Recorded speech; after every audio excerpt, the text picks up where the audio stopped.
जब कोई व्यक्ति घमंड करता है तो घमंडी व्यक्ति को कहा जाता है कि इसका सिर तो पहाड़ जैसा हो गया है, अथवा ये पहाड़ की तरह तन करके रहता है, झुकना नहीं जानता।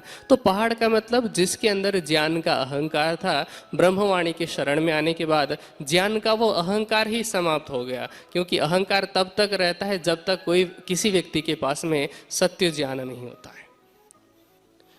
तो जब हमें ये पता चले कि जिस ज्ञान का अहंकार लेकर के अब तक हम चल रहे थे, वास्तव में वो ज्ञान तो केवल संकेत था, और संकेत को पकड़ करके जब हम इतना अहम ले रहे थे, तो जब हमें पूरा खजाना ही मिल गया, पूरा रहस्य ही हमारे लिए उद्घाटित हो गया, तो फिर हमें अहंकार किस बात का। कहने का मतलब यह है कि हमारे पास तो केवल बूंद मात्र था, और जब हमें सागर मिल जाए तो हमारे अंदर से वो अहंकार समाप्त हो जाता है। इसीलिए कहा गया कि जब पहली बार सूर फूकेंगे तो बड़े बड़े पहाड़ उड़ करके चले जाएंगे, और दूसरी बार सूर फूकने का मतलब यह है कि अपने अहंकार को मिटा करके सत्य ब्रह्म ज्ञान को अगर हम हृदय में बसाते हैं, क्योंकि हृदय में कोई ज्ञान जो नया प्रतीत हो रहा हो, नया लग रहा हो, उसको कोई व्यक्ति तभी ग्रहण करता है जब वो अपने अहंकार का त्याग करता है।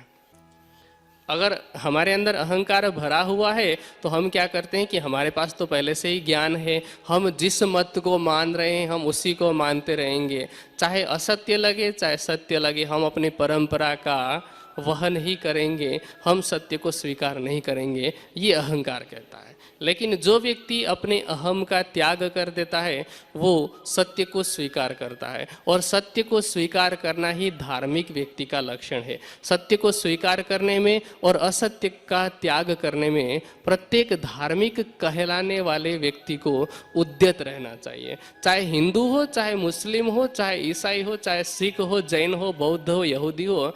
कोई भी व्यक्ति ये नहीं कह सकता कि सत्य धर्म का लक्षण नहीं है।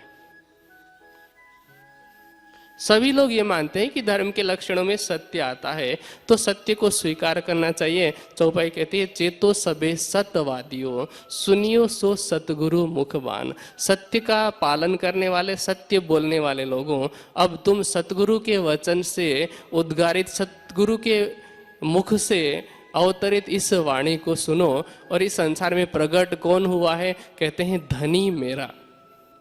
जो भी अपने आप को ब्रह्म सृष्टि कहते हैं, जो भी अपने आप को परमात्मा की आह्लादिनी शक्ति अथवा आनंद अंग